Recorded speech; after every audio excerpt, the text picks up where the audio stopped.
Vidéo est pour vous présenter les énergies de la saison du Verseau. On va commencer par parler du Verseau. Le Verseau, on va commencer par parler du Verseau, qui est un signe pas d'eau du tout, hein, qui est un signe d'air, qui est le signe peut-être le plus froid du zodiaque, qui est l'avant-dernier signe associé à la maison 11. Le soleil est entré en Verseau le 21 et la lune est entrée en Verseau également le 21. C'est pour ça qu'on avait une nouvelle lune qui est également le nouvel an lunaire et l'année du lapin d'eau. Water Rabbit, le lapin d'eau. Euh, et je me suis pas trompée cette fois. Cette saison du Verseau, elle va nous apporter la Vénus entre en Poisson le 26 et nous avons déjà quand même... Ah oui, pas de rétrograde, hein. Ah là là, pas de rétrograde, en tout cas pas dans les planètes importantes. Si on s'occupe des astéroïdes, c'est autre chose, mais moi je vais pas m'occuper des astéroïdes dans ces vidéos-là. Vénus est donc en Poisson jusqu'à la fin du mois de février. Elle va être en Poisson jusqu'au 20 février. Donc, en fait, toute la période du Verseau, Vénus est en Poisson. Ce qui va se passer aussi, c'est que Saturne est en Verseau et Saturne quitte le Verseau tout début mars. Donc, ce mois du 20 janvier au 20 février, cette saison du Verseau, c'est une saison où on aura pas mal de monde en Verseau, où la planète des relations sera en Poisson. Donc, euh, la saison du génie, on va dire. Ce génie un petit peu froid, un petit peu dans la liberté, cette liberté dont on ne sait pas toujours quoi faire parce qu'il n'y a rien de plus, aussi paradoxal que ça puisse paraître, il n'y a rien de plus contraignant que la liberté. Et on en parle après le générique, bien sûr.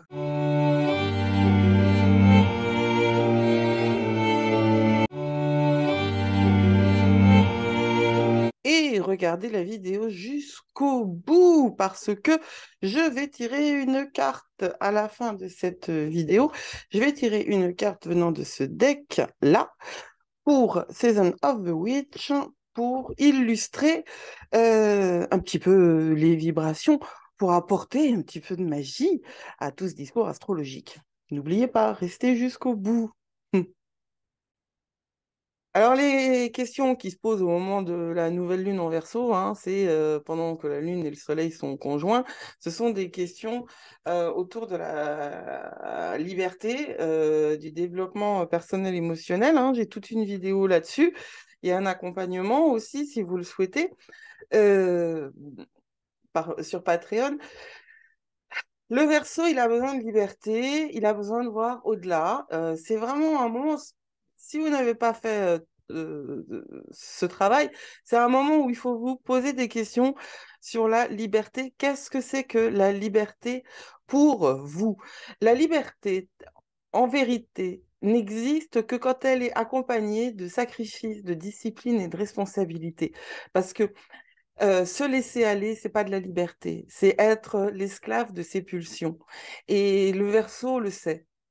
Le Verseau, il n'est pas là. Justement, ce signe de la liberté n'arrive pas du tout dans les premiers signes du zodiaque. Ça n'est pas du tout une énergie du début où on est tout adolescent. C'est adolescent qu'on la recherche, la liberté. Eh ben, c'est pas adolescent qu'on la rencontre. C'est la maison 11, c'est l'avant-dernière maison du cycle et c'est après le Capricorne. C'est pas rien du tout, cette histoire. C'est pas rien du tout. C'est après que la structuration de la société, de la civilisation que représente le Capricorne soit passée et digérée qu'on va pouvoir profiter de la liberté à laquelle elle s'oppose. Mais elle s'oppose pas complètement parce que figurez-vous que ce Verseau, il est dirigé par Uranus, hein, oui, mais il est dirigé par Saturne, comme le Capricorne. Alors, c'est quand même compliqué. Cette vibe, elle est quand même pas évidente. C'est un des signes que j'aime. En tout cas, moi, j'en aime les vibrations. Je suis assez à l'aise quand on est dans l'énergie du Verseau. Je vais l'être beaucoup moins quand on va passer dans l'énergie du Poisson. Le mois de février, pour moi, il est un petit peu ce qu'il dit, hein, février. Ça fait partir un petit peu dans les tours. Mais euh, parce que le poisson, parce que c'est un truc hyper émotionnel et que c'est là que je suis complètement handicapée, hein, pas du tout dans la sensibilité, mais gérer les émotions, ça a quand même été le challenge de ma vie. Mais bon, à part moi, si on part un tout petit peu de moi, puisque justement le Verseau, il va pas parler de lui, hein. Simplement, moi j'ai le nœud nord en Verseau, c'est le trajet de ma vie et j'ai plein de planètes en Bélier qui sont donc moi, personnellement, en ce qui me concerne. Euh, le Verseau nous demande, et Saturne dans le Verseau nous demande justement de concevoir l'expansion, la liberté et d'aller au-delà à l'intérieur d'un cadre par l'innovation, pas par le n'importe nawak, hein. C'est vraiment très très important.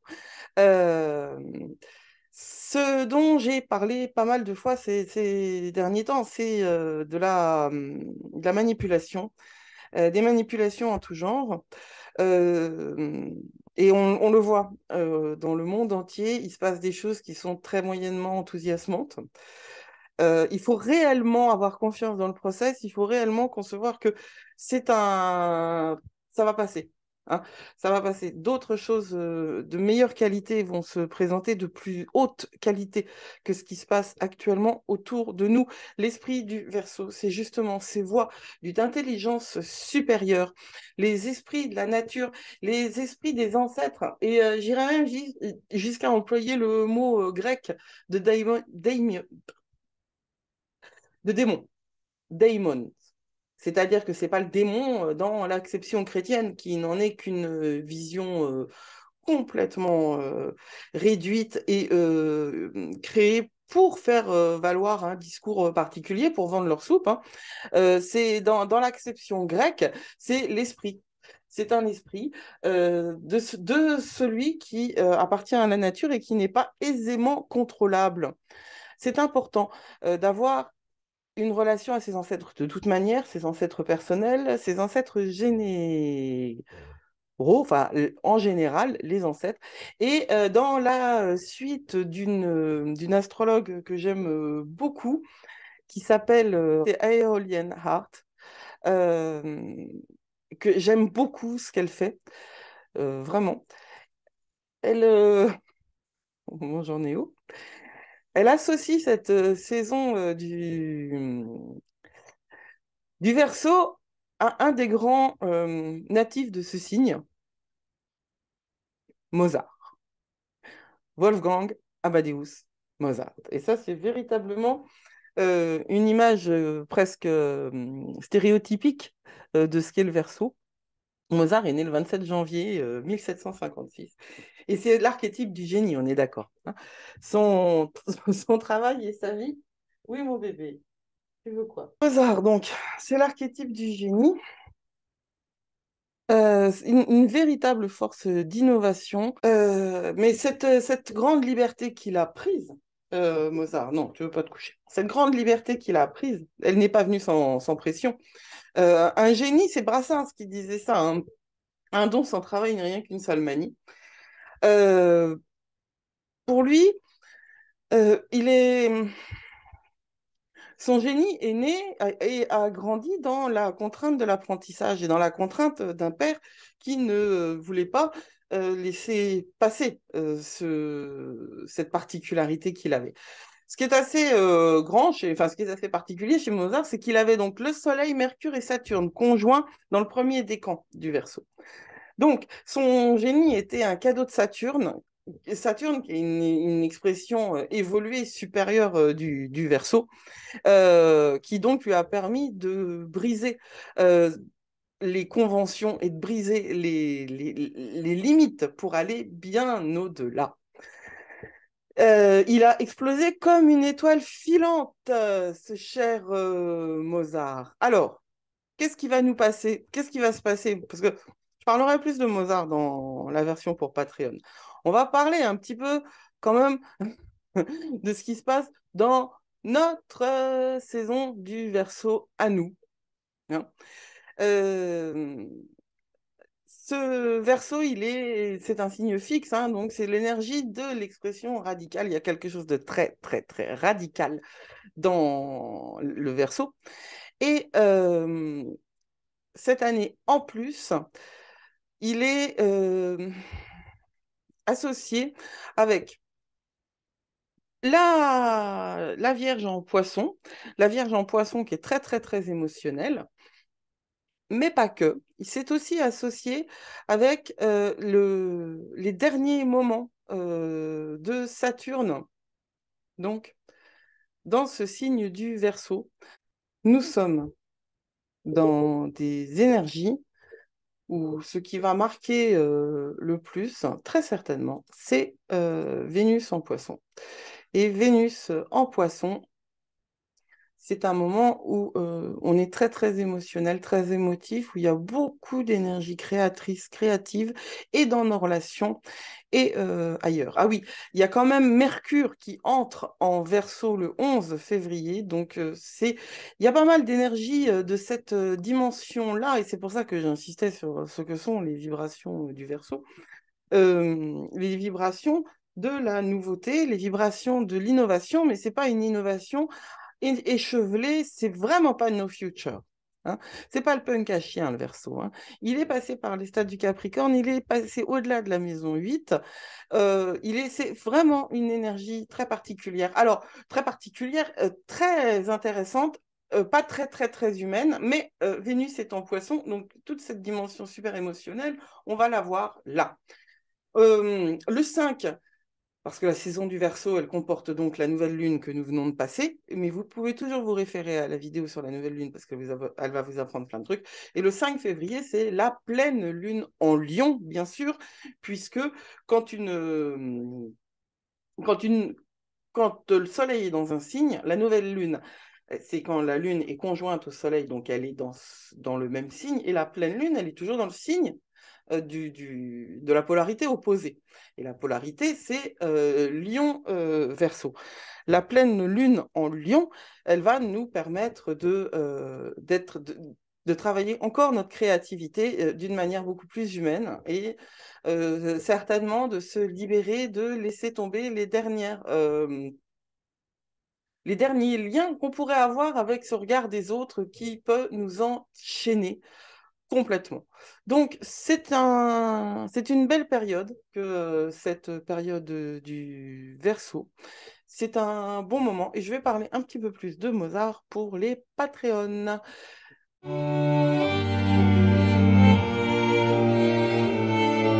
J'avais envie, parce que on est en Verseau justement, j'avais envie de tirer une carte.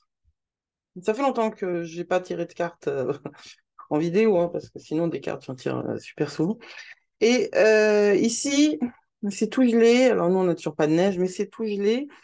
Et je sens encore la vibe de Yule. La saison de Yule, c'est de Yule à Imbolc. Et Imbolc, c'est dans une semaine. C'est tout début février. Mais je risque de faire tu sais, des grands cris à d'autres. Euh, J'ai pas très envie que le printemps arrive. Bon, de toute façon, il paraît qu'un vortex polaire va nous arriver dessus. En tout cas, selon la vibe de maintenant, c'est celle-là, pour moi. Ce deck-là, c'est Seasons of the Witch, l'oracle de Yule, la saison de la sorcière, oracle de Yule, Lauriane Anderson et Juliette Diaz, qui sont des witches américaines confirmées, des brochas aussi, enfin en tout cas Juliette Diaz c'est une brocha. C'est des jeunes, très jeunes femmes, millennials je pense. Cet oracle-là, il est très très très beau, très fort, très puissant, très bien vu. Et il n'est pas du tout dans cette vibe New Age que je n'apprécie pas. Je vais donc tirer pour vous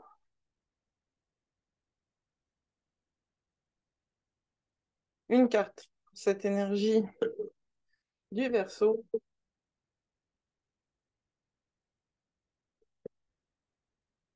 Et cette carte, ce sera The Unknown.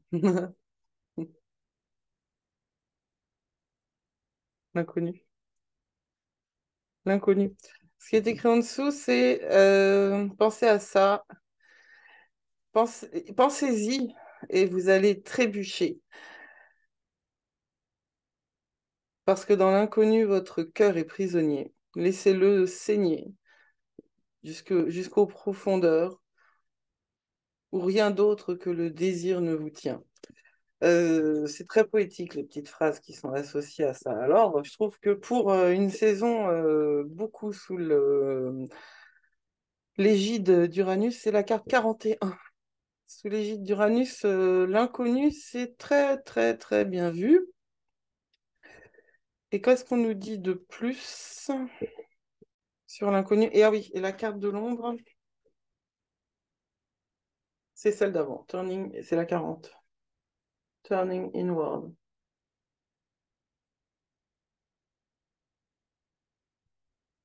N'imaginez pas qu'elles sont sombres, ces cartes, hein.